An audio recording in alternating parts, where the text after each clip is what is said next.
é o maior consumidor de agrotóxicos do mundo. São 540 mil toneladas por ano.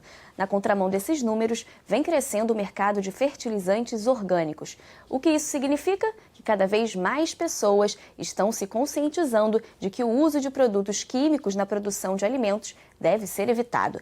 Para incentivar o consumo sustentável, conservar os recursos naturais e até gerar empregos, hortas urbanas estão sendo criadas e adaptadas em casas, escolas e canteiros da cidade. Vamos saber mais sobre isso no Papo de Juventude de hoje. Muito obrigada pela presença de todos, sejam muito bem-vindos. Deputado, obrigada pela sua presença mais uma vez aqui no programa. Deputado, como eu falei agora na abertura, a consciência da população, né, de consumir produtos orgânicos, de se preocupar com a questão do meio ambiente, desse consumo sustentável, a gente percebe aí que vem crescendo, né? Isso é uma maneira de pressionar até o poder público, né, para que leis, enfim, haja aí um comportamento mais sustentável do consumo? Não tenho dúvida, isso remete a várias questões. Em primeiro lugar, essa que você mencionou, esse consumo absurdo de pesticidas, de agrotóxicos que os brasileiros ingerem quando poderiam se alimentar com produtos mais saudáveis. É importante, por um lado, para a segurança alimentar e para a sua própria saúde. Por outro lado, é importante destacar, eu diria, a própria concepção do processo de produção. Eu presido a Frente Parlamentar da Economia Popular Solidária. Assim, é possível estabelecer outras relações de produção que não passem pela competitividade, pela usura, pela exploração do trabalho, pela alienação do trabalhador no trabalho. Ou seja, é possível produzir de forma cooperativa, observando o princípio da sustentabilidade, praticando o preço justo. Portanto, isso remete a várias questões, inclusive a questão da agricultura familiar, né? Neste ano em que nós completamos 10 anos da lei federal que instituiu o Programa Nacional de Fortalecimento da Agricultura Familiar. Portanto, tem uma série de elementos que confluem nessa discussão que fazemos hoje. E também, num contexto, quero aqui ressaltar, num contexto que não é fácil, é um contexto difícil. O Brasil, desde o golpe de Estado de 2016, em pouco tempo saiu do mapa, voltou para o mapa da fome, melhor dizendo, do qual havia saído, né? O que revela retrocessos importantíssimos na segurança alimentar da população. Portanto, é um tema da maior relevância, por isso que a gente tem legislado sobre a matéria aqui na LERJ, daqui a pouco a gente vai conversar sobre isso. Sobre isso. A gente está aqui com 3 jovens, né, que estão atuando aí em espaços da cidade para incentivar esse consumo sustentável. Eu vou começar com o Leandro Pagnocelli, é isso, Leandro? Pagnocelli. Você atua ali na horta comunitária do Grajaú, né? Conta um pouquinho quando que surgiu, né, essa horta, onde atua ali especificamente no Grajaú. Então, a Horta do Grajaú fica na Praça Edmundo Rego. Completamos 4 anos de existência esse ano. Existia uma feira que acontecia nessa praça, a Feira Desapegue-se, que está no momento sem autorização para ser realizada, infelizmente. Uma feira muito bacana, onde tinham muitas atividades de feira de troca, de doação, várias opções veganas. O coletivo que promovia essa feira continua promovendo internamente na casa colaborativa que eles administram, que é a Casa Nietzsche, Rua Saviana 205. Eles têm uma atuação muito forte ali no Grajaú, com várias frentes voltadas para a sustentabilidade e coisas afins, né, atividades colaborativas.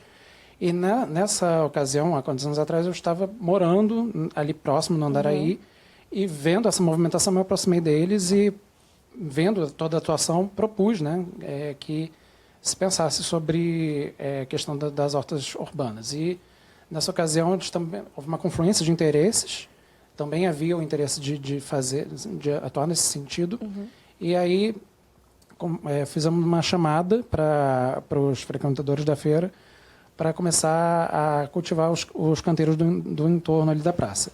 A gente fez uma adoção junto a Parques e Jardins para poder atuar nesses canteiros e desde então a gente vem atuando ali, e é isso.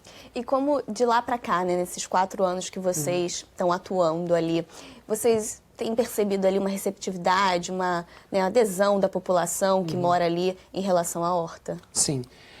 No início a gente sentiu muita resistência, né, por parte da população, principalmente o pessoal que está morando há mais tempo lá, né, tem uma visão um pouco conservadora do uso do espaço público e do que poderia ou deveria ser feito nos canteiros, embora estivessem abandonados sem nenhuma utilidade.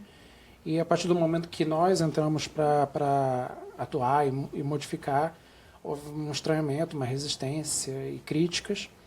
E no final de 2017 a gente fez uma campanha de financiamento coletivo e arrecadamos uma verba, né, assim, a nossa intenção era fazer várias melhorias ali na horta.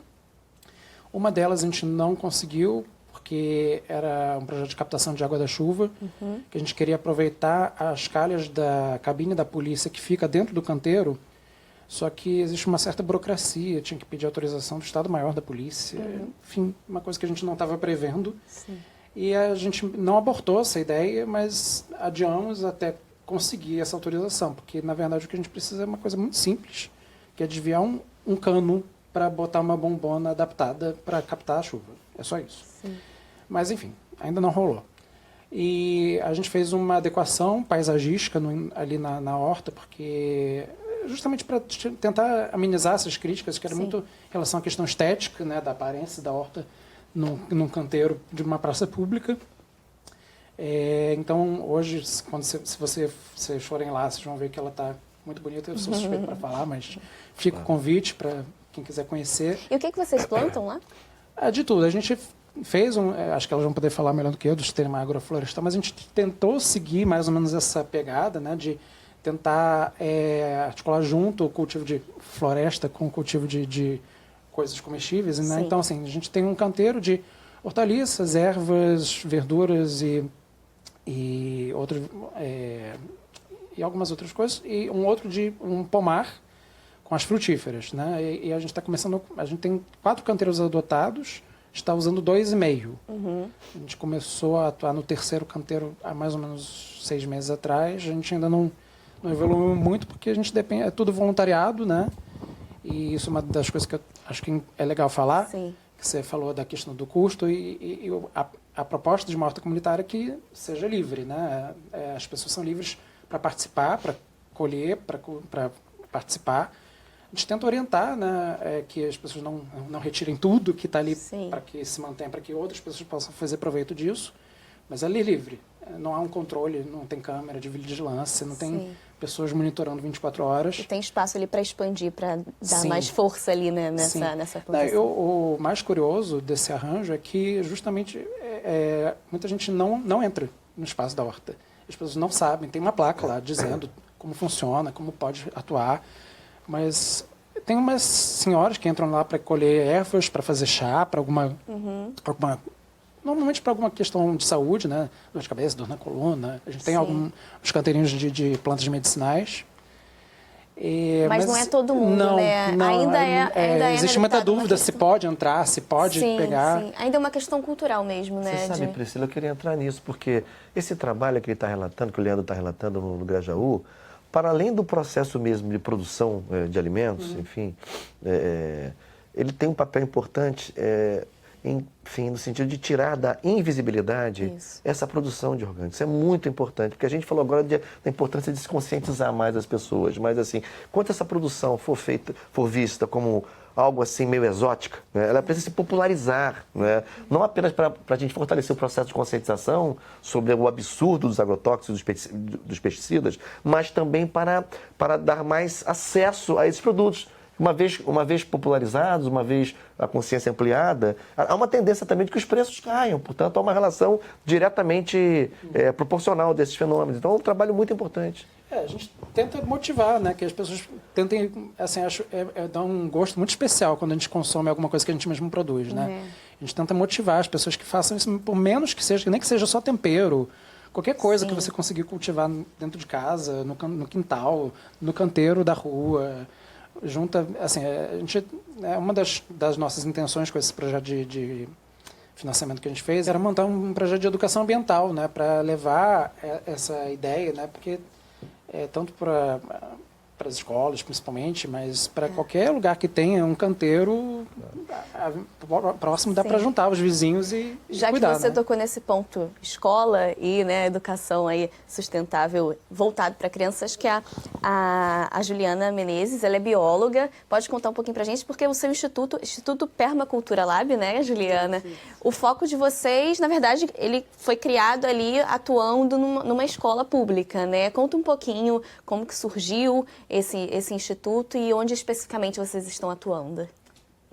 Então, o Instituto Permacultura Lab, ele surgiu a partir, na verdade, da união, né? Nós somos todos biólogos e a gente tinha esse desejo de fazer as coisas, né? Uhum. Fazer dar certo, fazer acontecer dar realmente, certo. né? Exatamente. Na ideia. E na vontade. Né? Então, eu não estava inicialmente, né, nos primeiros dias do Instituto. Sim. Mas o pessoal resolveu se juntar e a maneira que eles pensaram assim de fazer acontecer realmente seria institucionalizar. Então eles criaram a ONG. E aí a partir daí, pensando na permacultura e nas possibilidades dela, a gente achou que seria o caminho, né, para trabalhar, para se popularizar a permacultura, fazer uma permacultura urbana. Fazer esse acesso a esse conhecimento chegar às populações mais vulneráveis seria através da educação. Então, a gente começou uma articulação com a professora do CIEP Raul Riff, a Cíntia. Isso, lá em Paciência, Santa Cruz. E, a partir daí, a gente conseguiu o espaço no currículo da escola para começar a disciplina de permacultura. Explica para quem está assistindo a gente que não sabe o que é permacultura. A permacultura ele é um conceito ainda que não está assim, amplamente difundido, né? Até assim, a nossa missão, né? Popularizar esse conceito, né? Levar ele para quem precisa mesmo. E a permacultura, ela se baseia, né? Ela tem uns princípios éticos para transformação, para criação de sociedades sustentáveis, né? E esses princípios, eles levam em conta a integração de diversos saberes, né? Assim, ela é multidisciplinar. Então, são integrados diversos saberes científicos, né? E de diversas áreas, da arquitetura, da biologia. E é isso que vocês querem difundir ali desde de criancinha, né? Para já criar um hábito e aquela cultura que a gente estava falando aqui, né, deputada? Isso. Até para quando eles chegarem em casa, eles próprios falarem, né, para os pais, enfim, para tentar disseminar essa prática, vamos dizer assim. Exatamente. A permacultura faz essa integração desses saberes com saberes ancestrais também. Tá. Então, promove esse diálogo de saberes. E a nossa intenção, na verdade, a gente não trabalha ainda com educação infantil. Ah, tá. E a gente trabalha, esse trabalho com os estudantes do ensino médio. E é exatamente assim no intuito de formar, porque a permacultura traz um conjunto de técnicas também, além de ser uma ciência, né, uma filosofia, ela traz um conjunto de técnicas que podem ser usadas para a resolução de problemas socioambientais que estão presentes, né, na realidade dos estudantes do CIEP. Então, a nossa ideia é formar esses estudantes, capacitar eles tecnicamente, para que eles possam desenvolver e criar coletivamente novas soluções para transformar a realidade deles mesmos. Então... Tá certo. A gente vai continuar esse papo daqui a pouquinho, que a gente tem que ir para o intervalo bem rapidinho. Você que está acompanhando a gente, não sai daí não. A gente volta já já.